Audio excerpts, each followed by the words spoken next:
Starfield delayed confirmed. Already the whole 2 minutes. Gonna be whole 2 minutes late, so yeah, rip Starfield. It's already delayed. Not gonna happen. Not gonna happen. MK how's your evening, guys? How's your evening? Yeah, time to get disappointed. I didn't expect anything. Don't expect anything. The day before today? Yeah. We did.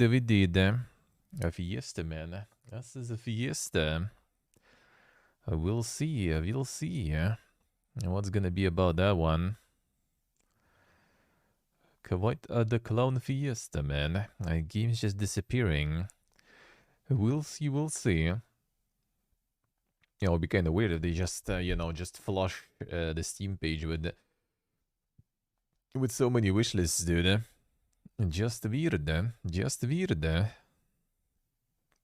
No, nothing funny. I tried again. I think it's just like region lock or something. I don't know. It's just like constant loading there, and that's it. And I can do everything. I press everything. And then it's just like endless loading. Nothing happens. Yeah, what is it releasing first? Yeah, we'll see. We'll see. And get what is a secret? It's a secret. There is NDA and everything. It's secret. But it looks like it doesn't work. The regional shit. The regional shit. Oh, Monka S. Monka S. Starting soon now. I'm gonna get delayed more. Nah, should be fine. There is just timer behind the cam now. We getting there. We getting there.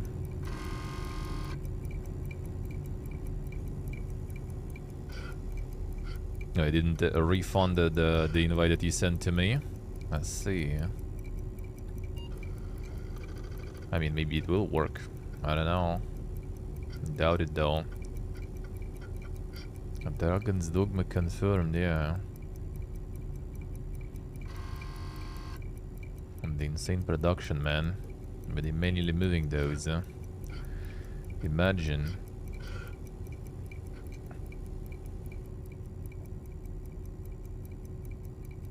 Imagine.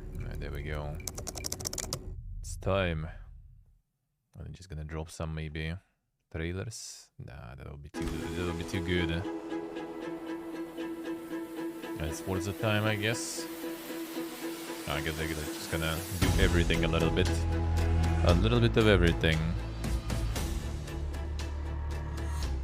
That was Tango actually. Tango Gameworks, I think. There is apparently already like leaked kinda their project. Judging by the age rating of the project, it's not something I will be interested in whatsoever. But we'll see.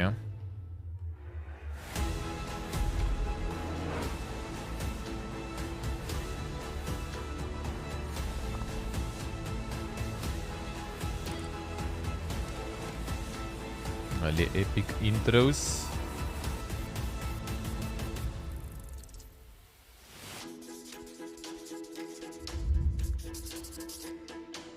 Alright. Kicking off to 2023. It's kinda not the best kicking off for it, I would say. I would say it's kicking even with this lineup. Oh yeah, Tango Gameworks, there it is. It's 12 plus age rating, so we'll see about that, dude. We'll see about that.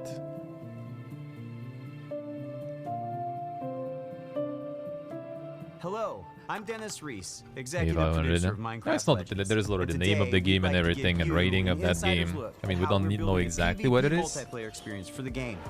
But Minecraft yeah, Legends is a new action strategy game set in a lush, dynamic world. It introduces epic storytelling, and you can form alliances with new. I mean, they needed to get some Minecraft actual games in, you know. After all. Minecraft Legends will let you play the story-driven campaign as an online co-op experience together with your friends. And it will also feature a PvP gameplay mode where 2 teams with up to 4 players each works to Project destroy the opponent's team Witchstone? No, I space. don't think so. The game will support cross-platform play and Don't online recognize it. matchmaking.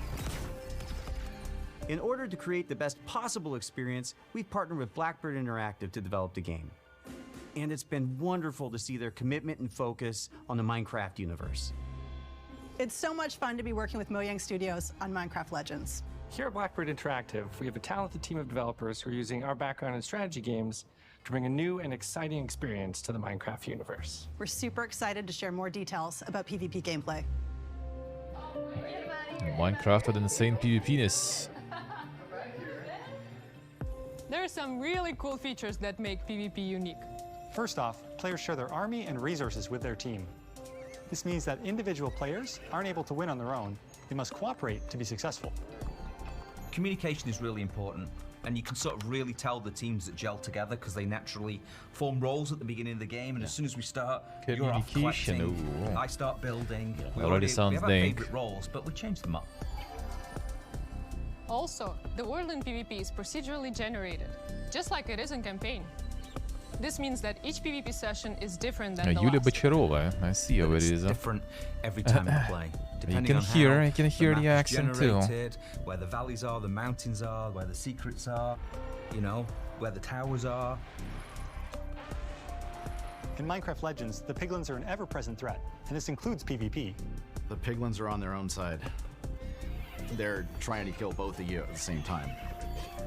So the opposing team is not the only thing you need to worry about. Beware of the piglins. In PvP, there's something for everyone. For players who like action, they can go attack the piglins or lay siege to the enemy True, base. Axel, true. For players who enjoy exploration, they can search the world to find resources for their team, hidden treasure chests, or scout the enemy base. Gathering resources to help the team out, that's super important. Kinda. But whenever I get into a PvP match, the first thing I try to do is to track down the Regal Tiger. It's my favorite mob to ride because it's really fast, but it's also really cute. For players who like building, you can spend your time building defenses and upgrading your base, because soon enough your enemy will attack, and you need to be ready. So the first thing I do when we start is everyone runs off. I open the map, see where the enemy base is. The First cell thing I shading build stuff, is what yeah. we call an upgrade tower, where it allows you to build upgrades. So I place that at the back, away from the enemy. So I really pride myself in making, you know, impenetrable bases. Since the goal of PvP is to destroy the opposing team's base, defending your own base is really important. You have to start with a lot of walls, a lot of towers, and some gates. After that, you can just add whatever you want, freestyle it a bit. I like to add different layers of walls, so my opponents have to find their way through to my base, almost like a maze. And then once those walls are up, I like to actually hide my ice traps behind them to catch enemies off guard. When it comes time to finally take out the other team, my favorite strategy is to make a forward camp just outside the enemy base. Then I get the biggest, strongest mobs I can as fast as I can and start sending them in. Then I can smash down the walls, take out their mobs, and claim victory. The real fun of Sure about the PvP is stuff there, creating to a be honest. strategy, having a game plan, deciding how you think you're going to crush the enemy, and then all of a sudden the hosts tell you, the opposing team just built a redstone launcher. and you're like, I can't do my attack now. I've got to like build an anti-siege tower, which is an anti-air tower, to stop the redstone launchers. You just have to be constantly changing your tactics. And sometimes you're like, I have no idea what they're doing. And then you certainly find out very quickly. Resources, or do I know? And then all that also with a lot of with back, teams we of had people. somebody on our Not dev team sure use a about that, strategy dude. where they built a bunch of what are called plank golems, which are archers. So they're very weak, but they do a high amount of damage. And he had 40 of them, and he just ran through our base, ran around our tower, and took out our entire tower with such a simple strategy. And that's why we still love playing it every day, because every game is different. You never know what's going to happen.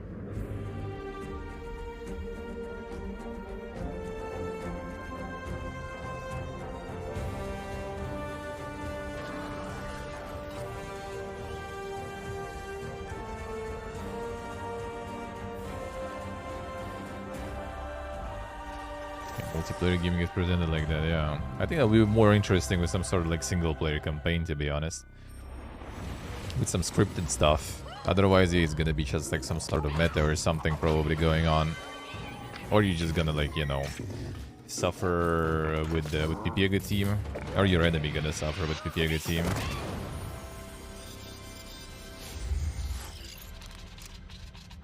Yeah, Game Pass. That's at least good.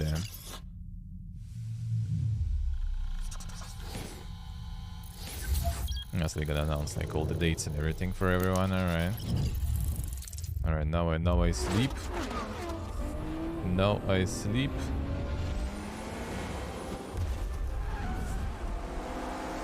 Hi everyone. Yes, there. I'm Chris Sasaki, and welcome to Turn 10 Studios. The team is hard at work bringing you the next generation of Forza Motorsport, built from the ground up to take advantage of the Xbox Series consoles. This is the most technically advanced racing game ever made. Today, I'm joined by some of our amazing team members to show you how we are making it look real, sound real, and feel real. This is Forza Motorsport. Yeah, it's gonna be like 10 minutes of this now too. Yeah, I'm not really a racist myself, so I'm not really into racing games. Yeah, no. At launch, Forza Motorsport features over 500 cars for you to collect, race, and customize with more than 800 unique upgrades. The car this gacha includes games. Over 100 new to motorsport cars, the most modern race cars we've ever featured on our roster. Racing is violent. It's a battle on the racetrack. The advancements in our physics model are greater than Forza Motorsport 5, 6, and 7 combined. This makes our driving experience more fun and rewarding in the way the car accelerates. Yeah, I played first on Underground, I Our think. materials and shaders are built from the ground up. Since then, I don't think so. Higher Well, at least resolutions and first optimized Underground for I played ray tracing like experience. decent amount, I guess. Our paints After are that, I sourced either using a haven't played at spectrum all or photometer just to capture maybe the multiple Underground data 2 or points of something light a bit. behavior on a I don't surface. remember actually. This yields a paint model that has a much more realistic light 7 Forza response across Motorsports, yeah. color, And metal then flake, like a and whole bunch of gloss. like side things too. Damage and dirt buildup is unique to each car. It's now contextually aware and more localized. We simulate paint thickness, chipping, and directionality. Dirt accumulation is more realistic, gathering more in the low-pressure areas like recesses and alcoves. These innovations tell the story of the work you the put dirt into a physics race and reflects the marks and feels battle good, scars. man. This is our best sounding Forza Motorsport ever. And the first Yeah, I mix don't notice natively much for of that. immersive audio That's true. formats like Windows Sonic and Dolby Atmos. To create an immersive soundscape, each audio system has been rebuilt from the ground up to deliver a new level of sonic depth and authenticity for our players. Modifying car parts like your exhaust and turbo change the car sounds in Forza Motorsport, just like it All would you need is Every car the now has a Gachi variety of sounds sound possibilities pack. based That's on the all you part need. install. Hardware-accelerated convolution reverb accurately reproduces The how sounds in orgasmic lap of Forza Monza. interact within an acoustic The space, legendary. dynamically adapting to its surroundings and creating a realistic and detailed soundscape.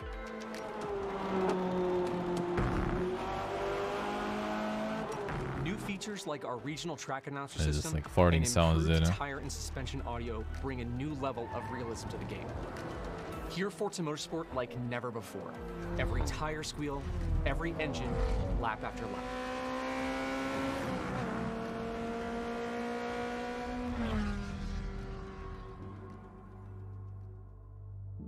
Forza Yes, Motorsport these launches dudes, with see. 20 environments, built from the ground up for this generation. You'll get to race on iconic fan favorites, as well as 5 all-new to motorsport locations, Starfield including looks our weird, first yeah. in South Africa, Kyalami. We capture our environments to an incredible level of detail. When we reference a track, our team comes back with over 3 terabytes of highly detailed photogrammetry and laser scan data. Through the power of the Xbox Series consoles, we're able to use this data to draw up to 10 times more detail than previous generations. No, not even You'll 16, see dude. lush trees, dense grass and Not overgrowth even vegetation, 16 times. animated track life, physically based lighting and volumetric fog effects, and a fully procedural cloud See system that mountain there? evolves organically. Tracks You look can alive, drive there. sound alive, and feel alive with cutting-edge visuals and crowds consisting of tens of thousands of fully animated 3D spectators. So Every you're new game in always this immersed series? in Yeah, pure probably quite a spectacle lot. racing. Probably. For the first time in Forza Motorsport, Yeah, fully sometimes you can dynamic skip time of some, I day guess, with weather but ensures a constantly evolving racing experience where no two laps depends ever if you're look like the super same. into it. Meanwhile, dynamic track temperatures, wet Gotta open driving trucks is like surfaces, into and like rubber Forza skin stuff or something. ensure Like I that think no people two who are laps like ever really play into, you know, like super racing, I think they kind of like play different games the usually. detail our talented team of artists have built Like where into all the like, Kailami. you know, competitive racing and stuff going on. They usually play like different stuff. Not all these like Fast forward to Need night, for and the Speeds, vista is Forzas, all truly that shit. They don't really like Gran can see Turismo. I the don't think they distant play light any of glows those. city, a beautiful Maybe visual like touch. casually, but then Even like the you know Kailami whenever it's logo like some itself creates professional visual racing, it's impact something every time else. you see it, thanks to ray traced global illumination, which simulates how hundreds of thousands of light rays accumulate color. And the as they races bounce game between endures, yeah. We're rendering all our environments in 4K at 60 FPS with real-time ray tracing on track to create true-to-life reflections on all smooth Show mirror off what and they flat can glass do. That surfaces. used to be like Gran Turismo was that With way the for incredible PlayStation detail for and sure. rendering features of our track environments, But I think nowadays Forza it's kind of like Motorsport is not truly really that a good. Huh? generational leap ahead with ATB unmatched Chan. visual fidelity and authenticity.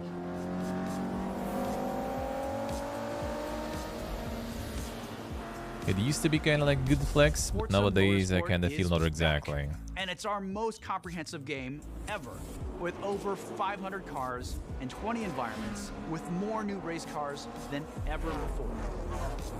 You can experience all of this in our incredible new online racing mode and in our all-new car-building focused single-player career. We cannot wait for you to get your hands on this incredible game. Alright, next.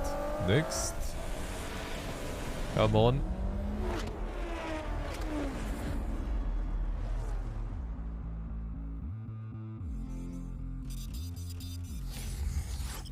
Nah, not even actual release dates. Let's see. Yuck.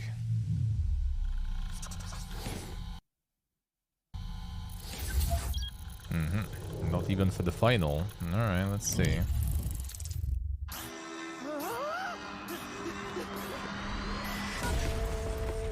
Yep, that's me.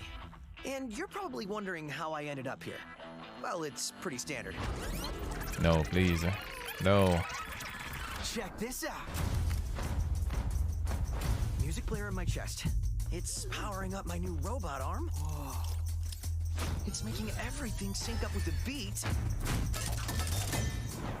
Let's rock. This is awesome.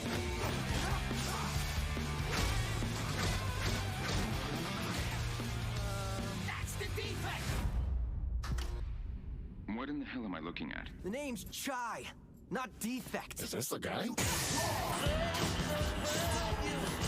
We'll take down this company. One boss at a time.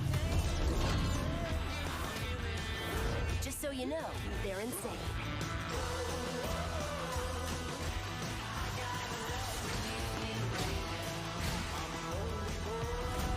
That sounds like it might be a little bit of a DMC galore in it.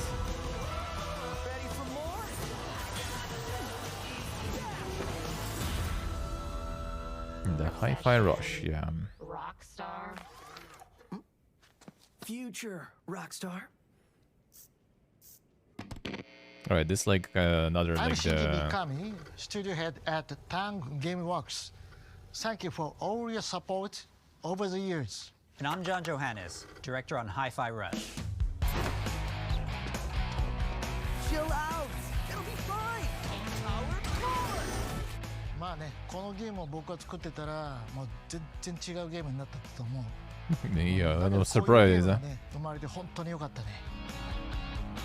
Okay, so he has nothing to do with it basically, just like team did something, you know, and was like, Everyone thinks of alright, us fine, as whatever, putting out let's go. horror games like The Evil Within or spooky games like Ghostwire Tokyo, but this is clearly something totally different.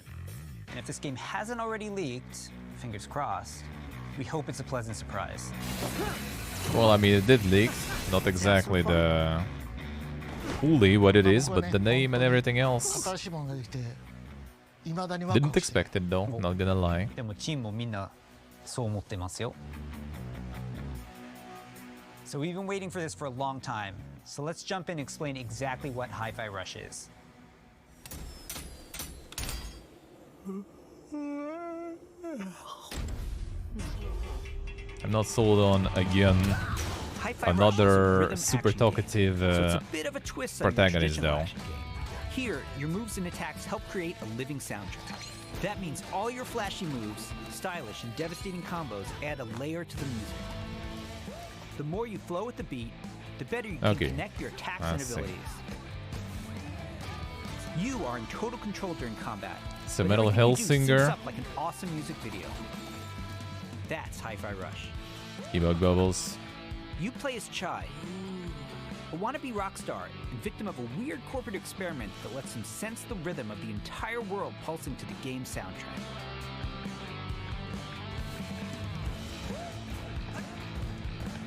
As you can see, the beat moves the world around you and is the key to combat. Alright, so yeah, it's gonna be a Your attacks will full automatically sync to land on the beat, making Hi-Fi Rush a super easy game to start. full Metal Hellsinger there. However, attacking on the beat leads to combos that end with a musical countdown we call a beat hit. Think a big cymbal crash at the end of a drum solo, like this. Landing beat hits unleash a combo finish that adds unique musical flair and high damage attacks. And the crowd goes wild. Chai! Chai! Chai!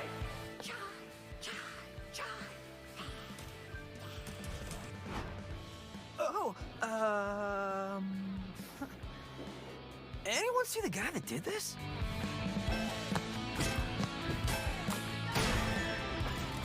How about we see it all in action? Metal Hellsinger, but with cringe dialogues. Yeah, I guess you could say so. Yeah, bitrate is going completely wild there.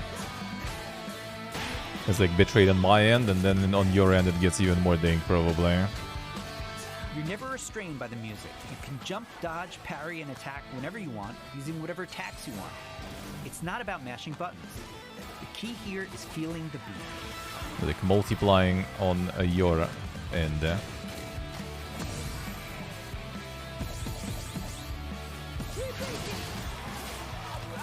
Your progress isn't blocked by missing the beat, but you get rewarded musically and mechanically for staying in rhythm. You assume got better quality? Oh yeah, sure, they have better bitrate there, that's for sure. When we say everything moves to the beat, we mean it. Enemy attacks, cutscenes, dangerous obstacles. No, it's not about resolution, it's more about the bitrate. It all syncs to the music, creating an ongoing jam session of a game. To help out is 808, your robot cat companion who literally hovers over your shoulder and helps you find that rhythm. But we also have visual guides to help you even more. We want you to be able to enjoy Hi-Fi Rush, whether you're Rhythm Pro or not. Well, like looking at the with all this flashy stuff, looking at the cat flashing there, probably not the best idea. Chai also gets by with a little help from his friends. Literally. Get up, slacker. We've got work to do. Chai will team up with unlikely allies to expand his repertoire of moves both in and out of combat. There's Peppermint breaking barriers and juggling enemies, along with Macaron smashing enemy armor and knocking back enemies. Tag teaming with Chai's partners and attacks opens up huge possibilities for dynamic combos and over-the-top action.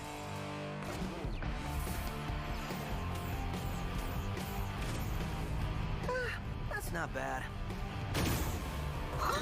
The extra help is handy, because when you're not fighting, you're going to be running around and wreaking havoc all over Vandelay's corporate headquarters, where everything is trying to take you down. You and your partners have a singular goal in mind: taking down the bosses of Vandelay Technologies.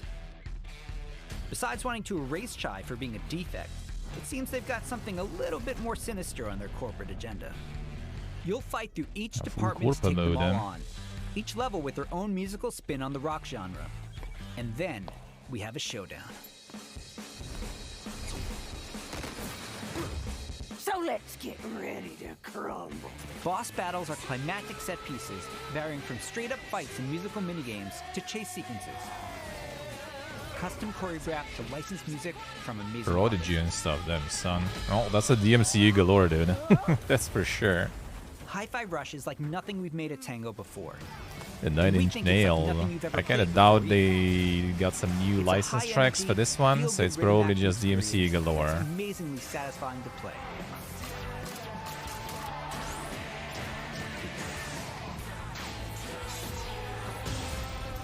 The rhythm mechanic you don't see being deep, but I mean that's actually maybe not a bad thing though.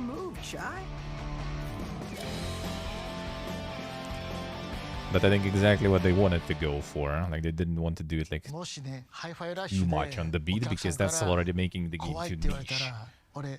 So they want to kind of hit, you know, more audiences that way. いや、それは当たり前でしょうね。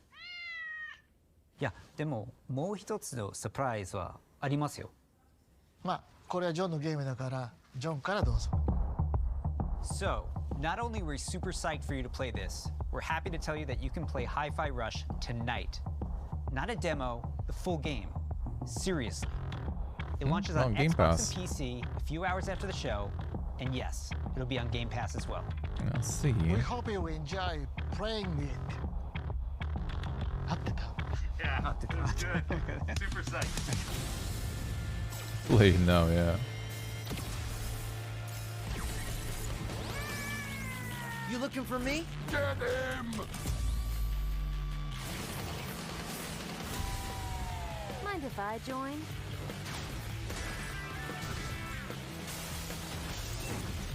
Does that mean I have to fight? I believe it does, sir. How about...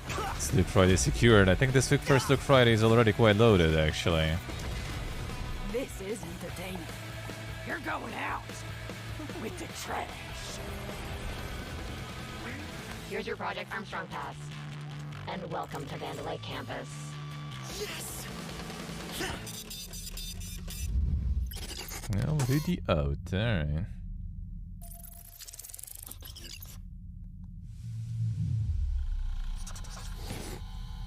Yeah, it might be nice though, but yeah, it seems like first of all it might be a little bit of a DMCA, a vulnerable one. Maybe you'll see about that one.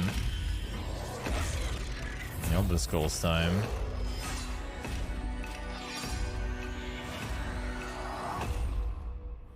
Not the one you want. Welcome to Hunt but Valley, the Maryland, one you deserve. and the headquarters of ZeniMax Online Studios.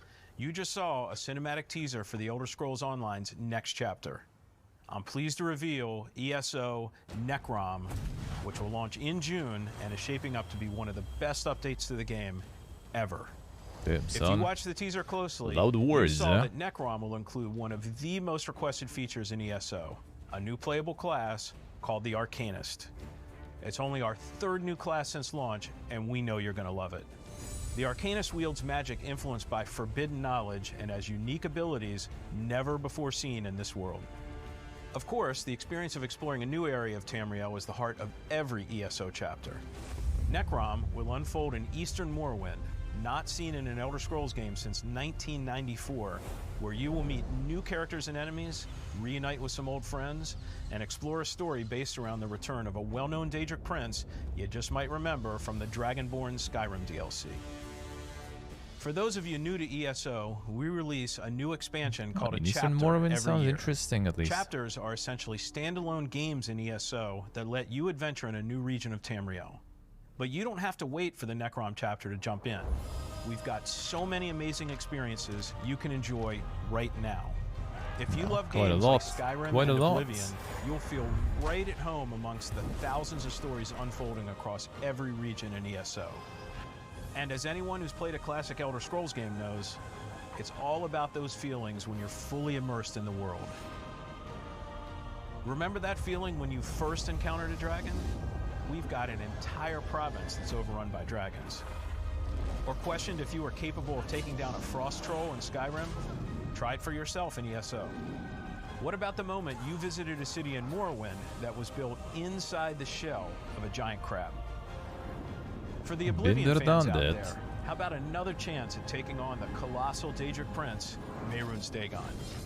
Spoilers! Spoilers! Just like any single-player Elder Scrolls game, you can have a blast simply by following the main quest line.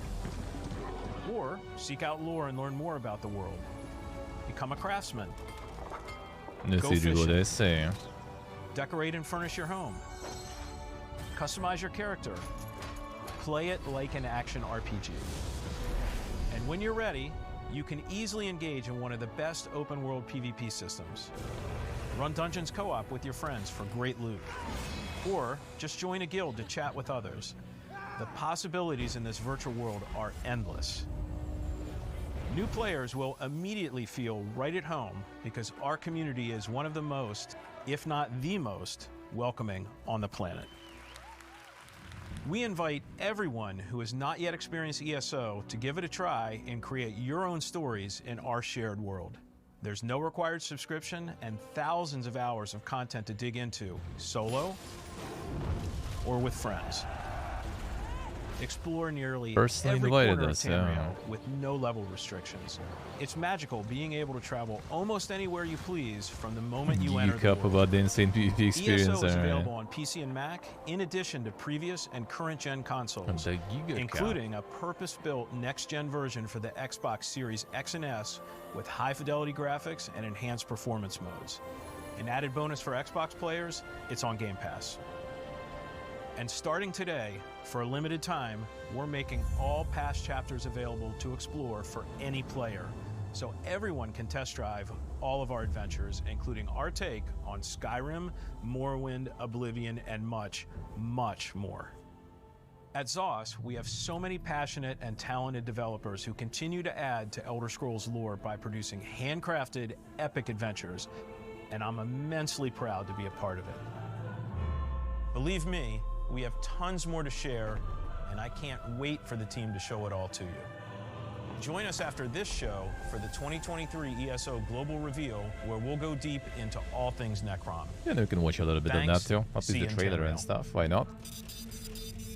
Might be cool. No to it then. But technically Bethesda has nothing to do with that. It's ZeniMax Online Studios.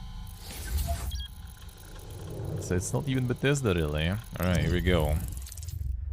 About to find out what they're paying $80 for. This place bit by Supposedly. Nobody ever believes things can get this bad until it happens. Then, True. Know the feel. but there are people who can fight back. Stick together! Eyes up!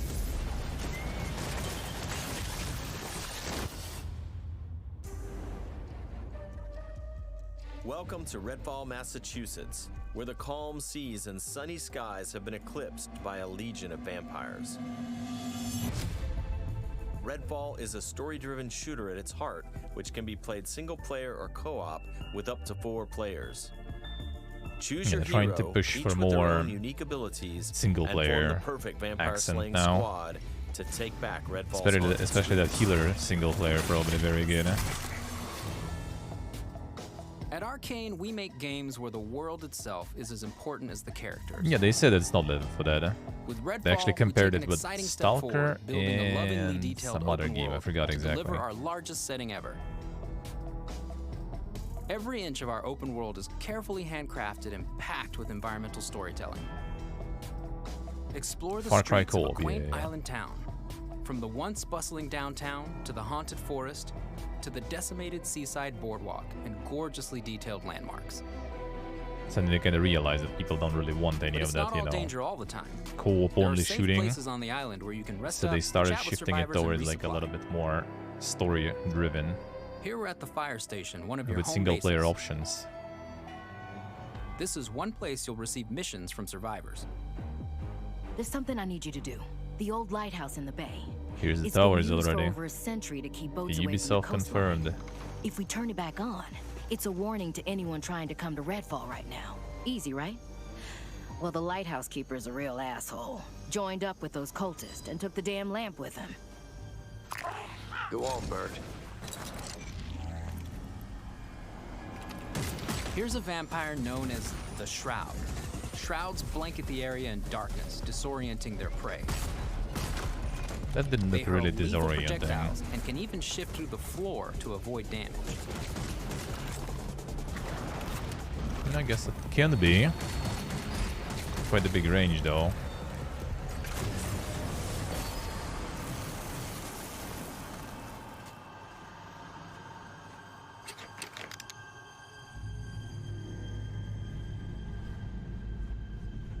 Actual shroud, yeah.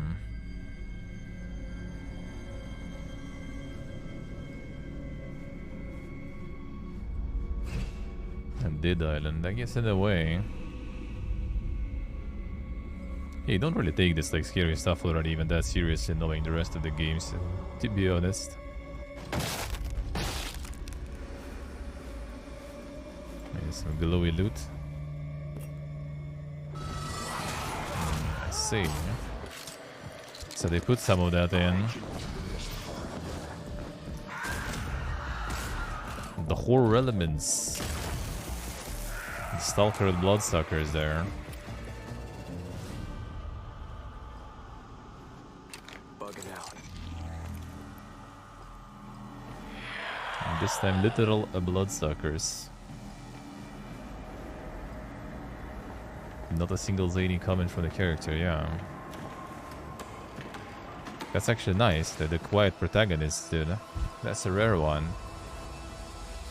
The lighthouse is back up, but there's more waiting for you. Taking down vampires angers the vampire gods, who will summon the Rook to take you down.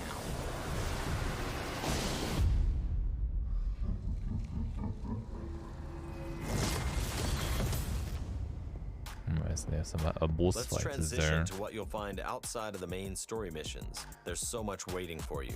Redfall is filled with encounters that can pop up anywhere, like this brewery that's fallen under cultist control. Save the locals from being offered to the vampires. Like our past games, you can approach a mission in many different ways. This what you should be showing more. Always be ready to improvise. Remy uses her combat robot Bribon to help distract and eliminate the cultists. We got him, Bribon.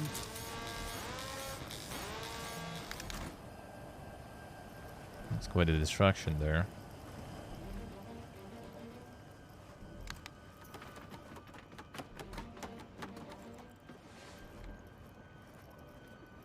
The graphics engine is like...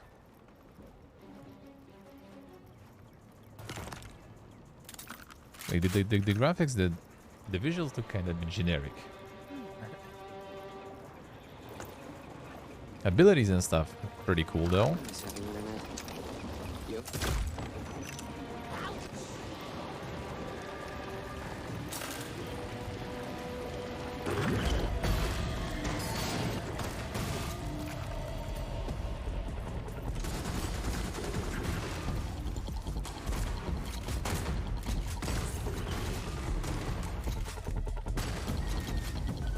Everyone's safe. Let's move on. It's all about the Redfall gameplay, will yeah. take you beyond the bounds of reality as you investigate otherworldly psychic spaces to unravel the vampire's secrets. Take this vampire nest. These deadly layers change each time you step inside. Jacob sends out his ravens. But I still to feel tag like the without enemies below. co-op, it's probably Dev gonna be... follows up with his teleporter, instantly closing the gap.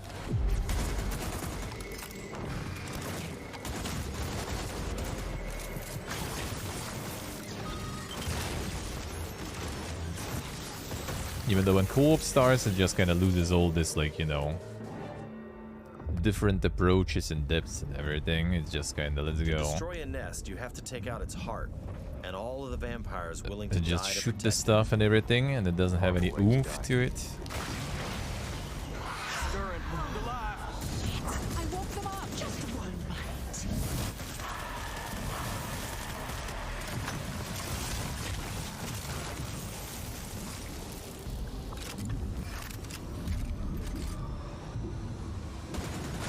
What just happened?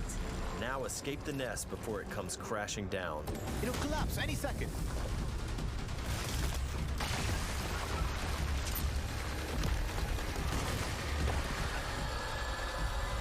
Yeah, there'll be like some looter-shooter elements that are Nests kind of the strong. only psychic Might be kind of spaces. alrighty. You'll find dangerous pockets all over the island.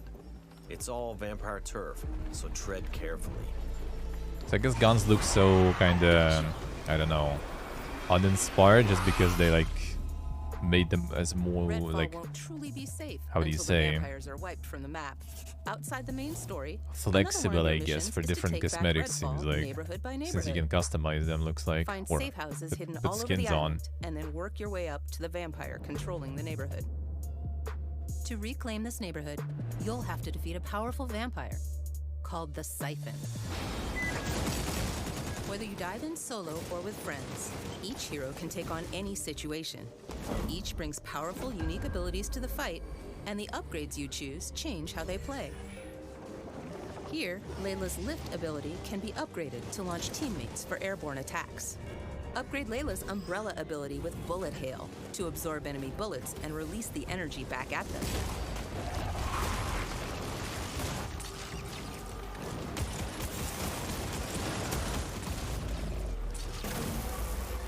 The main story, I kind of feel like it's like, you know, what was the name?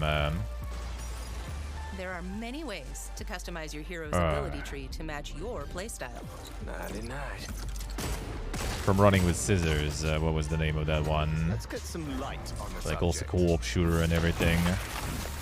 Let's hit on the arsenal. There's a wide range of weaponry, from military gear to new vampire slaying The inventions. Betrayed there from one shotguns complete to the sniper rifles. Well, well. And of course, what there's was the name also of that vampire one? stakes. Find these played in the the world to demo. customize your weapons. From Squirrel. Was it from Squirrel also publishing, I think? When you reclaim significant sections of Redfall, the last step is to face the underboss who controls, or used to control, that neighborhood. Underbosses are powerful like the- elites of the vampire gods, with their own unique abilities, like this one's shield. Wait, Running with Scissors was Postal Studio. It's When you prove yourself against the underboss, you'll receive Flying a Wild key Hog or of whatever sorts. company. What was A the name skull of the that gets you game? one step closer to facing the ultimate threat, the vampire gods. About humanity moving to another planet.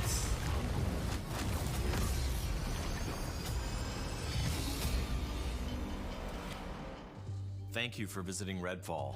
And thank you for all the support The you've MMO shown our team mechanics, throughout the yeah. years. We sometimes In joke co-op, that you our kind of games need can be those, to tough be honest. define. The one thing that's consistent? We make the kinds of games we love to play. And that's how Redfall was born. We blended everything we love here at Arcane Austin. Immersive open worlds, unique and customizable heroes, RPG and FPS gameplay. And of course, our signature storytelling and rich world building. Along with our what was the spin name? on one of the most classic monsters of all time. Vampires. That It's kind been of amazing failed to see how also. all of us have pulled together to deliver our vision for something new. Redfall is the biggest, most ambitious game we It's have the one when ever you made. like land on the planet, there's some sort of thing, storm, then you wake up, God for you to knows experience how much Redfall time for yourself. after, with super Thankfully, you abilities won't have and to wait too much the longer. humanity already fighting each other Redfall's there, coming you on know. May 2nd. What was the name? Thank you again for joining us. And we'll see you soon in Redfall. Here we go.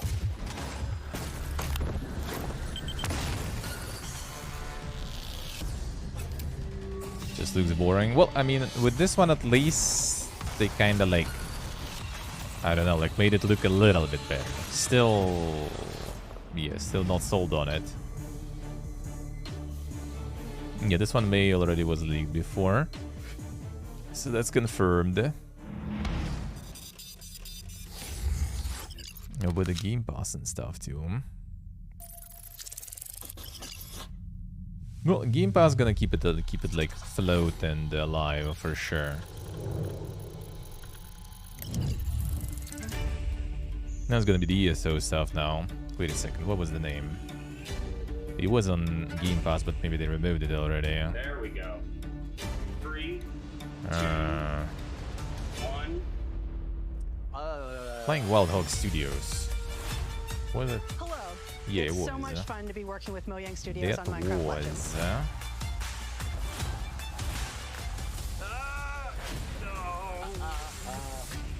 This is our best sounding. No, wait, Playing Wild Hog is different. Was it Running with Scissors? I thought Running with Scissors was. Yeah, that was alright. Maybe it was. I got it right first, or not? No, that's a postal game. Yes. Wait, what was that one then? Complete VP again, man. man. I even see like the pictures of some cutscenes there, and I forgot the name.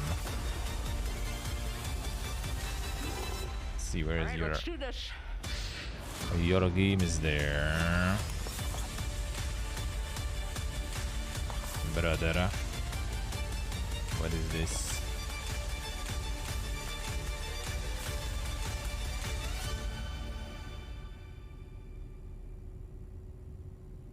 It's gonna be the, what's the name? The ESO stuff now. I can watch at least, like, you know, the trailer and stuff. It might be kind of cool at least. That might be kind of cool at least. I think it's at 45. They said it's gonna be a ESO thingy. Well, let's check the reveal. Why not? Alright, Square Enix. Let's see. That was.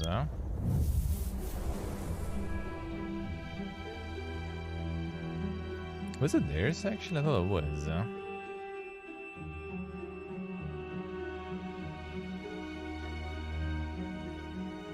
Yeah, I think go full PP again on this one.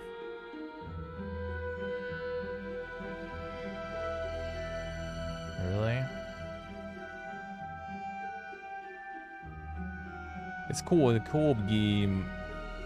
How Square was publishing? Wasn't it Square? No, it wasn't Square. Wait, who was publishing then?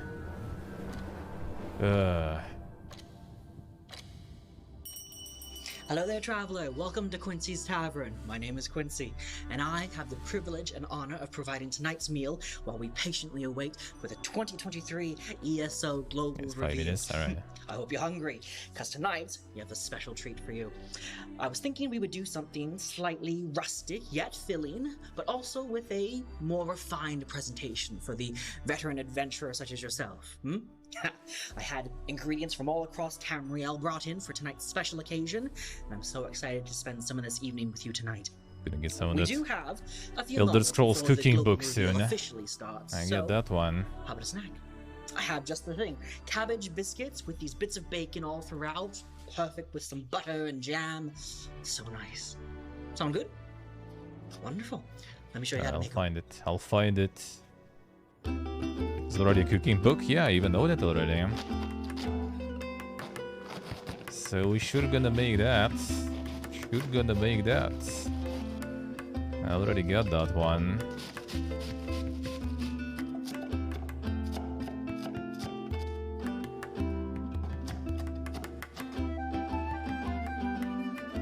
The Fallout one, yeah, for the Fallout one, and the Skyrim one, and the Elder Scrolls one. So that's gonna be nice. Yeah, we'll get to that. We'll get to that. Probably in February. Probably. Okay, I need to find that shit, dude. I really need it.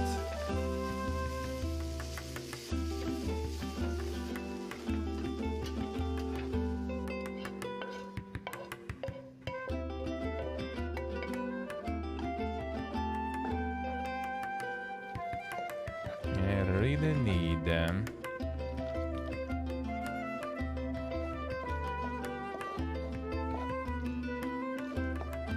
I need to cook, well, not today,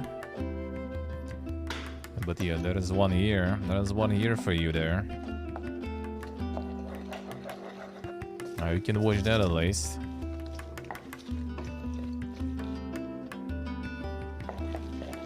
Flour right there too. All right. Quality stuff there. Man, how the fuck could I forget about that one?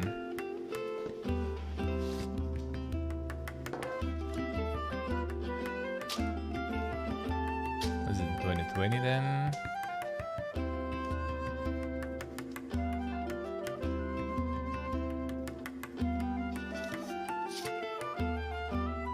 That can be. It's like the game just like disappeared completely. Alrighty, here you are, traveler. Fresh from the oven, careful, they're still very hot. But I think with that, we have everything we need for the ESO Global Reveal. What's that?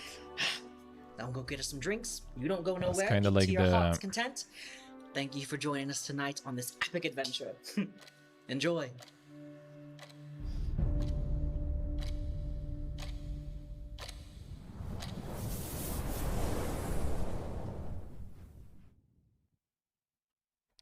time? Is it time? I was Outriders, dude. Fucking Outriders. Now I remember. Yeah, I think Redfall will gonna be pretty much kind of like Outriders. So there's gonna be some sort of like the main storyline going with some missions and stuff, and sort of even like wannabe open world, I guess. Then you will have some looting, shooting. You have also different classes with abilities. And then you have like different activities you can do in co-op or solo, with some boss fights and stuff too.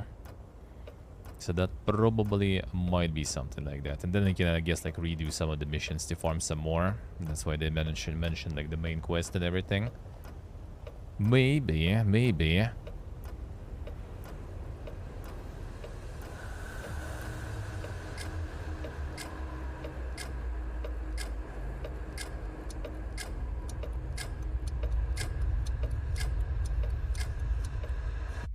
Let's go, huh?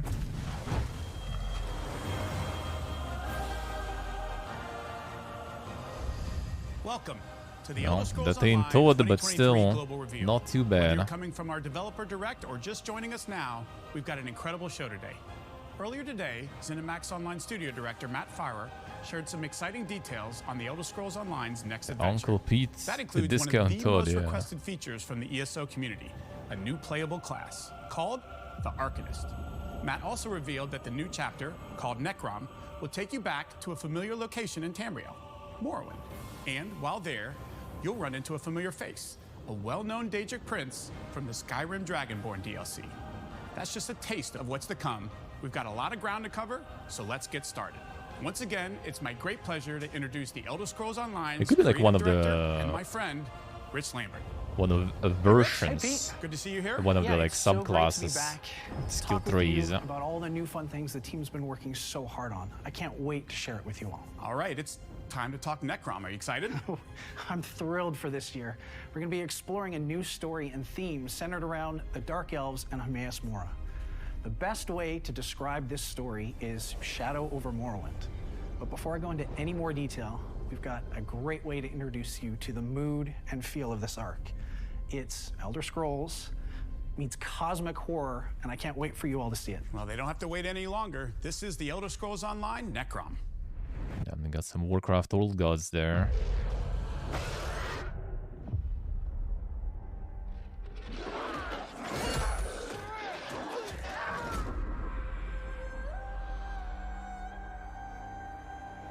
Maybe did I stay there?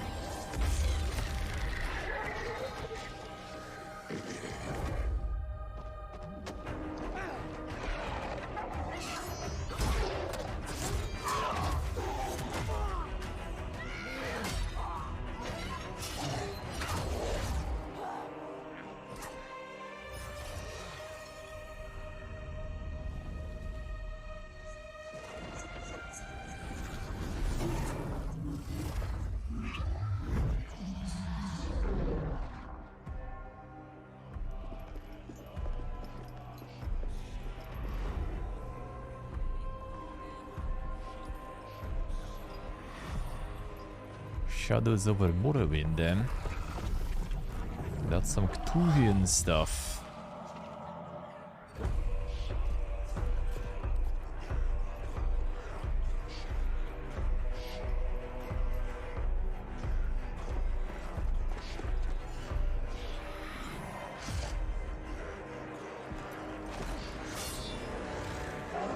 And some scuffed Vin Diesel.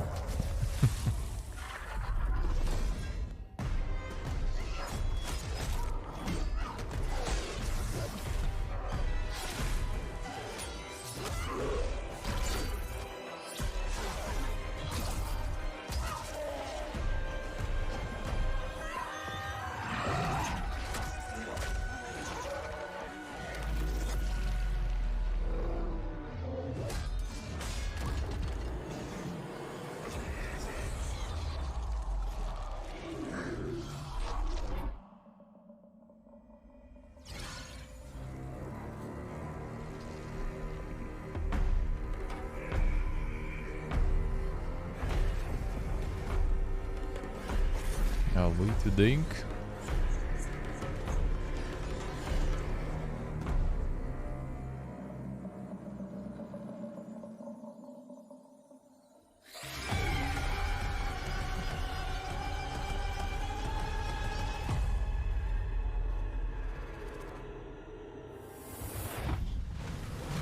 that was awesome. Those mushroom towers really take me transition. back. Yep. And some powerful moments in there. But let's start with breaking down the story in Necrom. Everything centers around Hermaeus Mora. We've explored small pieces of who this prince is in a few zones in ESO up to this point, but there are complicated Daedric prints. Mora is the knower of unknown and hoards knowledge and secrets in their realm. Some of these secrets are just too dangerous for any being to know. There are hidden powers that threaten Mora's realm of Apocrypha, with the ultimate goal of uncovering one of these secrets. A secret so important and so dangerous that if discovered, it can unravel all of reality. This isn't just Tamriel that's in trouble. This is all of Nirn. Yes, absolutely. So where do our players fit into the mix? Players are essentially being tested by Mora to see if they are worthy to help aid them. So over the course of this adventure, players will become sort of a protector of this ultimate secret that these hidden powers are searching for. And there's also an opportunity for players to seek out other knowledge if they wish, to dig into some of the origins of our new playable class in the Arcanist. Cool new playable class. I am so in, and I know a lot of our players are as well. Now, we're heading back to Morrowind this year, but it's not the Morrowind that everyone knows from the Elder Scrolls 3 or even from the 2017 chapter of ESO. So it's going to be familiar, different, a little bit of both? Yes, sir. We're going to be exploring the eastern portion of Morrowind, specifically the Telvanni Peninsula. It's still home to the Delver of the Dark Elves, so you're going to see that familiar alien landscape with the giant mushrooms and all the like, but it's got a very different feel than any of the locations that we've previously explored. And I'm guessing the city we saw, that was Necrom, yes? Yep. And we haven't seen that since the Elder Scrolls Arena, and it looks very different now. Yeah, a lot has changed since then. But yeah, Necrom is the main city in the chapter. And there's so much amazing lore. It's a city of the dead, where Dunmer families from all over Morrowind bury their deceased in these elaborate ceremonies. But there's also some really just wild rumors as to the origins of Necrom. It's a crazy old city. But I'll leave that up to CJ to kind of dig into in just a little bit. Now, finally, Necrom isn't the only cool location that players are going to get to explore. So tell us about the zone that I'm pretty familiar with, and some of our players will be too, and that's Apocrypha. Yes, the Oblivion Realm, home to forbidden knowledge. Also home to the know-it-all Daedric prince that we just saw, Hermaeus Mora. It's always great to revisit other areas of Tamriel that we haven't seen in an Elder Scrolls game, but I know the folks at ZOS like to build everything from scratch. So when it comes to the Prince's Realm, it's not just like a carbon copy of what we've seen before, right? So for new classes, you make new characters, yeah. Yeah, I can imagine. It's definitely there. And then the dark inky there's waters, some fancy horse the there. stacks of books, you know, those unique yellow-green skies. But like always, we love being able to explore new areas, love putting our own spin on things. The shroom horse. We want to make this our own and give the players new fun things to explore and learn. It's so exciting. Sounds like a great blend of the old and the new when it comes to like the biomes and the places the players are going to be exploring in Necrom. And in fact, let's explore more of Necrom right now with more details from the team. For the regions in Morrowind and Apocrypha that have been explored in previous Elder Scrolls games, we approached them carefully, making sure on one side it felt like a trip down memory lane, but also providing new experiences for everyone. Our destination this time was the Telvanni Peninsula, an area we visited in the very first Elder Scrolls game, Arena. We also caught a glimpse of its coastline in Test 3, Morrowind.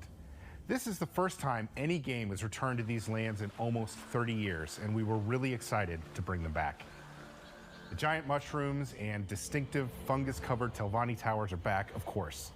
The East Asian influences at work in some of the architecture and general aesthetics also return, as does the alien landscape so crucial to representing the lands around Vardenfell. For many players, Morrowind was their first introduction to an open-world RPG, and this concept was reflected in the expansive environments of Test 3. ESO has always honored this basic idea, the idea of a world ripe for wandering, and our depiction of the Telvanni coast will reflect this. The sense of odd scale you may feel walking through it are paramount.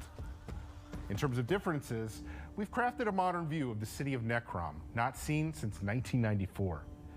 Getting to work on something elvish which predates the Tribunal is particularly interesting. Necrom is the Dunmer city of the dead, where all prominent Dark Elves gather to pay respects and lay to rest their honored departed.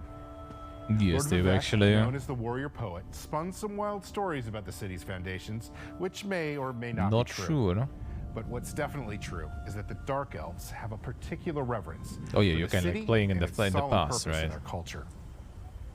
It's naturally a cool thing to be able to contribute in any significant way to a long-standing piece of Elder Scrolls lore. For the Telvanni Coast, we had a lot of fun playing with the legend of Necrom's foundation. Specifically, the lore of Vivek himself having defeated the great beast Gulgamorgil, whose bones supposedly lay the foundations for the city. Entering Necrom for the first time, you're bound to notice the towering rib-like rock formations which envelop the city. The Dunmer have even added some runic symbols on the faces of the rocks themselves in recognition of their supposed origins. Is the legend true or simply apocryphal? Come tour the lands and make your own decision on that one. Necrom is intended to be monumental, reverent, and yet fit in with the shapes and forms we're used to seeing in Dark Elf architecture. The distinct arched doorways and decorative elements are there, as well as the detailed mosaics on the opulent interior spaces. We specifically took a lot of inspiration from the classic Telvanni buildings in Morrowind. And finally, we have Apocrypha. Whenever we venture back into territories from previous Elder Scrolls games, we always try to make sure that our players feel like they're genuinely returning to lands they've traveled before. We took our initial visual cues from the Skyrim Dragonborn DLC. Then we expanded on the ideas presented in the original. We'll be sharing more details on the unexplored areas of Apocrypha tend later to this run year. like dog shit. For the meantime, let's talk about the parts that players Happens. are a little more familiar with. Some lands in Tamriel appear quite normal to our mortal eyes, and some, like the Telvanni Coast, feel foreign. And then there are the Oblivion Plains, whose lands bend our mortal perceptions into the most alien landscape possible. In crafting the Plane of Apocrypha, it was important to remember that Hermaeus Mora doesn't really adhere to traditional ideas of good or evil as many other Daedric princes do. Likewise, Hermaeus Mora's realm isn't a representation of good or evil either. Our take here was to explore the idea of ancient records and how they might be represented physically in a plane such as this. We created fossilized impressions into the rock walls and emerging from the ground, representing the cataloging of all life, experience, and knowledge. Realms of Oblivion are extensions of their master, and so Apocrypha is a clearinghouse for knowledge. It's a repository. It is intended to feel like a place where ancient things and ancient ideas can be preserved, perhaps even hidden, but never lost. There's a ton of story emitting from these locations, from the environment to the architecture. Of course, the characters and creatures breathe even more life into our world.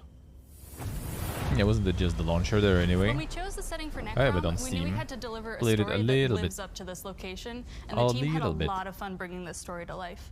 If you're not super familiar with any of the fantasy names that we've been talking about, imagine a holy necropolis in the middle of an ancient hierarchical society presided over by extremely powerful mages.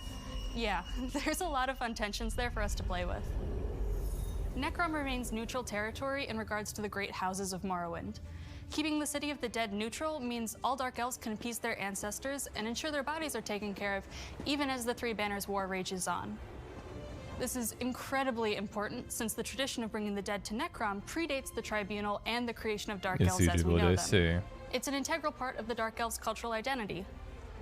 In other words, this is an ancient city of the dead which isn't controlled by any one Dark Elf house, even though it's surrounded by the Telvanni Magisters, some of the most egotistical and powerful mages in the entirety of Tamriel. But the peninsula isn't the only place you'll get to explore.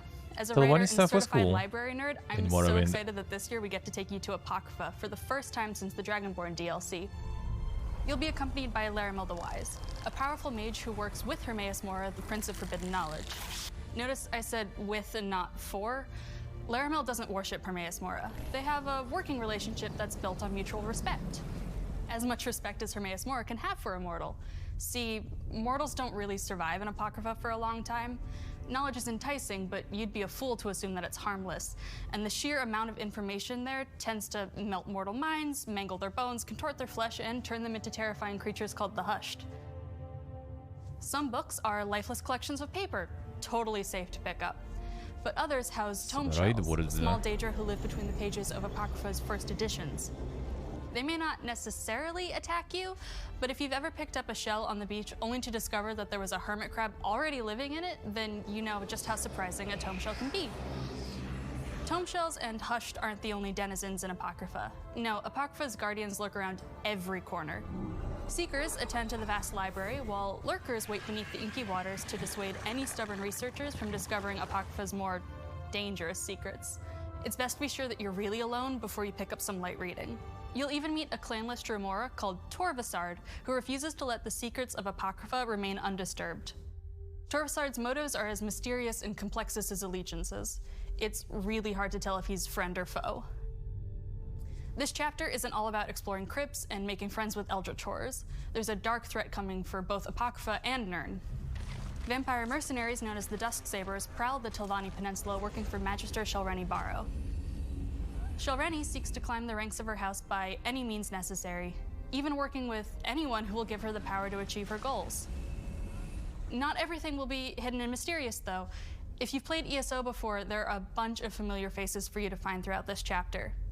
I won't spoil all of the surprises, but we are bringing back my favorite Morag Tong assassin, Asher. Okay, yes, Narya will make an appearance too. With all this focus on secrecy and forbidden knowledge, it'll be up to you to discover the truth and stop enemies across Eastern Morrowind and Apocrypha.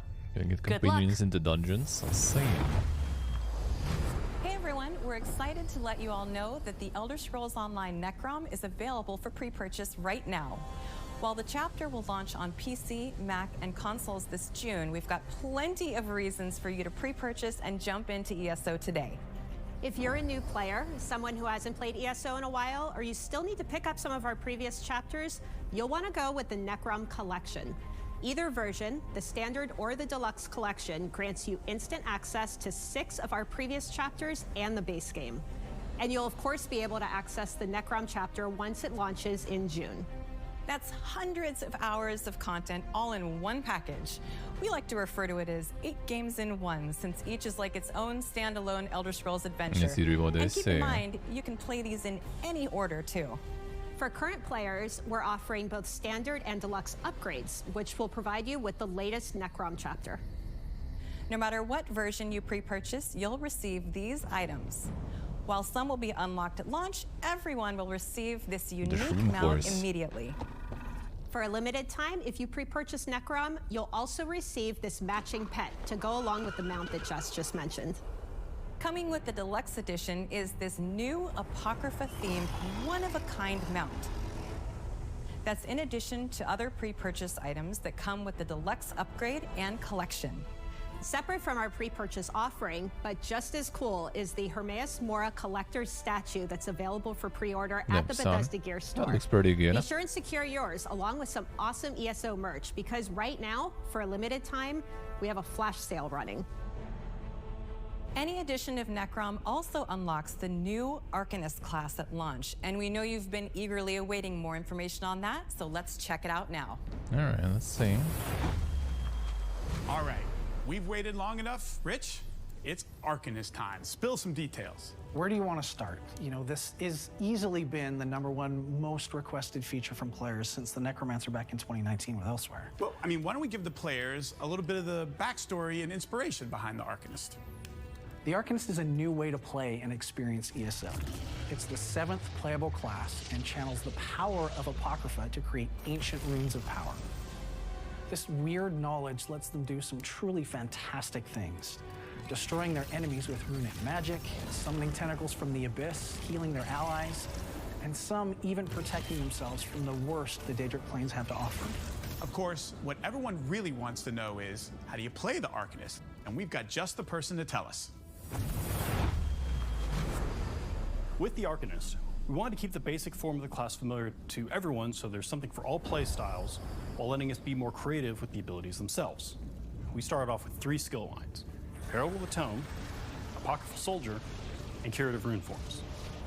Each line focuses on a different aspect of the game: offense, defense, and support.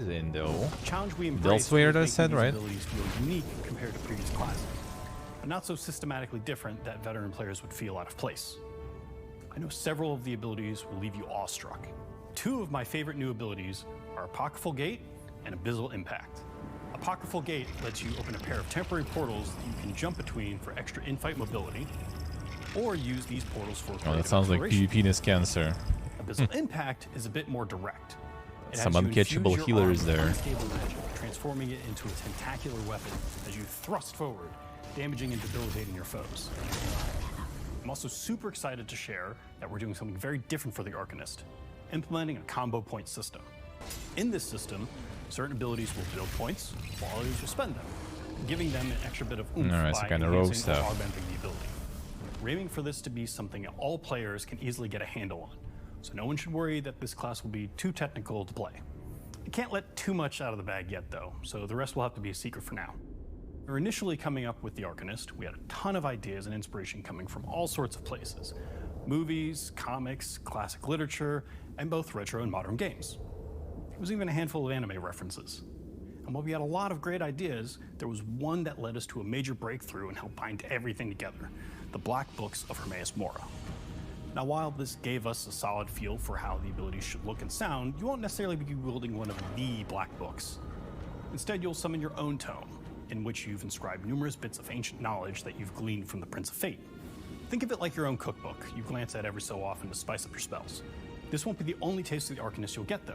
You'll also Right, come this across we'll foes, see. I maybe mean, a like, friend looking at the shit, you know, like the MMO There sense may is be tingling. some unforeseen enemies Not gonna that lie. have tomes worth of forbidden arcane power to throw at you.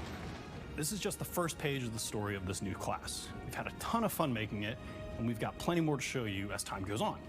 I can't wait for you all to experience adventuring Tamriel and the realms beyond, alongside or as an Arcanist. Okay, Rich, now let's talk about some new features and systems. Start with, any chance there's going to be some new companions? It's kind of, you know, Morrowind Yes, and in fact, everything. we've got 2 new companions coming to ESO with this Necrom chapter. And for those that don't know who or what companions are, they're your permanent adventuring buddies. Someone that's at your beck and call whenever you want to help you explore Tamriel. And the feedback from players since the inception back in 2021 has been overwhelmingly positive. And we've been looking to expand and evolve it in new ways. So tell us about the 2 new companions we're going to see. They're The contacting first me about companion is the called High Isle, I think, Sharpest right? Knight, The last and one. He is an Argonian warden who But is I a was bit kind of of a like on something mercenary else and and an enigma. didn't want to pick He more originated from MMOs, Blackmark, you know, to be but honest. his past is lost to him, and he spent a lot of time trying to figure out who he And is. I'm still not to sure no about avail. MMOs, huh? He is a lot that more much. reserved than our other companions, as he's lived a tough life, and he really isn't overly chatty, and you're going to have to prove yourself to him. And then there is Azander. Azander is a Redguard male and a little bit of a crazy fatherly figure professor. Think Willy Wonka meets Dumbledore, and he's got this really singular focus on the pursuit of knowledge. And so what's so special about Azander, Rich? As some of you might have guessed, with Azander being so focused on this pursuit of knowledge, he's an Arcanist himself, so you'll be able to dig into a bit on that side of his story as well. Some amazing stuff, and that's not all we've got cooking. Like every chapter, we offer loads of side quests, a new trial, there's world events, public dungeons, delves, and more. Roughly how much content do you think we're talking here, Rich? Players can expect around 30 hours of content just from the main storyline, in addition to all the side content and everything you just mentioned. Always so much to do in an Elder Scrolls chapter, and the team has really pulled out all the stops with Necrom. And the DLC We are really like 30 have, and hours. Players won't have to wait too long to begin their Shadow over Morrowind adventure. Players will be able to begin their adventures this March with our first DLC. Awesome. I will definitely Great. be checking that out. Before we wrap So there's, things like, up, let's multiple talk about some DLCs changes there? that you're How planning does to that the work? ESO calendar. Absolutely. So ESO is a living, breathing world that is constantly evolving. As a team, we're always evaluating where we are, what the game needs, and the community sentiment around how well we're doing.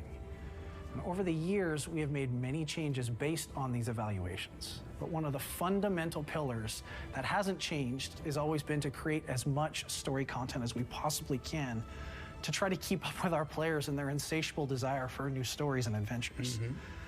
And this constant drive is one of the reasons why ESO has become one of the best games on the market today. There's so much to do, so many stories and locations to experience, tons of systems and various activities to participate in solo or with friends. So what's changing? We want to continue on creating these new adventures while also addressing quality of life feedback and bugs that have emerged over time. In other words, we want to focus on polish and iterate more on cool ideas, be it stories or systems, with the overall goal of making each release as solid as it can be. The first half of the year isn't really going to change much. We've been hard at work on a lot of this stuff for a very long time. We're still doing a dungeon DLC with 2 new dungeons and a prologue quest to kick off this new arc. It's like you buy Scribes of Fate DLC and then you buy the chapters separately. How does that work? Fall and winter. That's great news for players. Don't stop. Keep going. Late summer, Yes, our these two, focus is going I to see. be on bugs and quality of life additions. Things like pre-made group finder or an all-in-one attunable set crafting station as examples. There won't be any dungeons in this update because for update 40, which comes towards the end of the year, the team is working on something really epic, something pretty special that they just need more time on. I mean, come on, Rich, we gotta give them more than that. Okay, fine. How does an endless dungeon with a buddy sound? Oh, sounds good. We'll have a lot more info on this later in this year, but I'm insanely excited about this. Sounds very cool. Yeah, Rich, I those want to thank you dungeons, for all the details surrounding Necrom and the Shadow over Morrowind adventure today. They want I to know get I'm the excited to Torghast play, or and whatever I sure there. hope everyone watching is as well. We are just as excited. But before I go, I wanted to personally thank the entire team for all of their incredible work. It's truly an honor to be able to represent them here today. Also, on behalf of the entire ZOS team around the globe, I'd like to thank you all for So your do you continued buy support. DLC? You've helped make ESO and its amazing community what it is today. All right, let's throw it back to Jess and Gina to fill everyone in on in-game events, talk guilds, and more. Like what do you buy? So here? it's obviously Yeah, no I know you secret can that sub there's and get always everything, something but to like do in ESO. how does it In work if addition you to all this like you buy the content, we offer a DLC, then you wide buy the variety of chapter? in-game events catering How much to does all it cost different even play usually? styles, from PvP to Overland, seasonal festivities, and more. Yeah, In sub addition to our and get all quarterly works, content yeah. updates, That this should. year we'll be having 11 That just in-game like sounds events, like plus the complicated themed monthly system. PvP Battleground weekends. In fact, our first in-game event for the year, the Season of the Dragon celebration, starts in just a couple days. And who better to enjoy all these events with than friends? ESO is great solo, but even better with friends, or a whole guild of friends. Whether you're into PvP, 12-player Basic itself, I think I have even already for a And while. house decorating, Got it gifted there's like a guild or 5 years ago. for everyone and every playstyle. You can find your first or next guild via the in-game guild finder. If you're a current player You and probably have can a get guild who is basic like looking on to sale welcome for new nothing. adventures, let us know about it on Twitter. Tag us at Tess Online. And speaking of coming together, we're extremely excited to let everyone know that we'll be hosting an in-person event this spring to celebrate all things ESO and the Shadow over Morrowind adventure. We'll share details on our website and social channels very soon. In the meantime, if you want to learn more about the first DLC in the Shadow over Morrowind adventure, we'll be previewing the DLC and Update 37 live on Twitch this Friday. So be sure and tune in. That was a packed show. Lots of change, lots of new. A quick reminder that ESO It's just Necrom interesting is to me available because for like pre-purchase Morrowind, right that's now. pretty much it. Visit ElderScrollsOnline.com It would be or something your else would be favorite kinda online like retailer and claim I your sleep. mount and pet today. Morrowind ESO is nice Necrom though. launches this June. And believe it or not, we're just getting started. Stay tuned in the months leading up to launch for even more info. Thanks for spending your time with us. We'll see you in Tamriel. I'll see.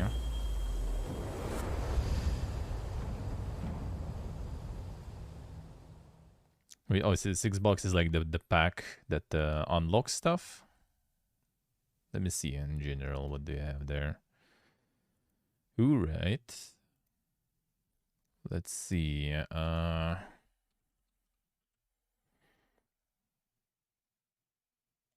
Yeah, that was in 2017. Holy shit, had been a while. 16 hours I actually managed to play. What? How? Oh.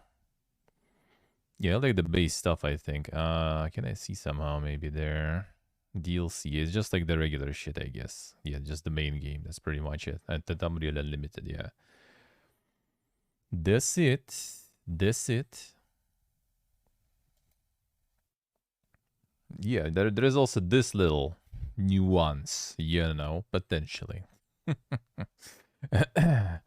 There is always this little detail you need to keep in mind. It's, you know, welcome to 2022 part 2, you know.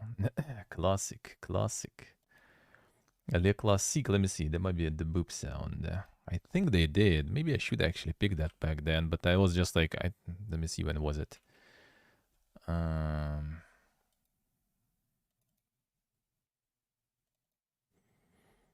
Probably no boop sound though. Probably. Let me see.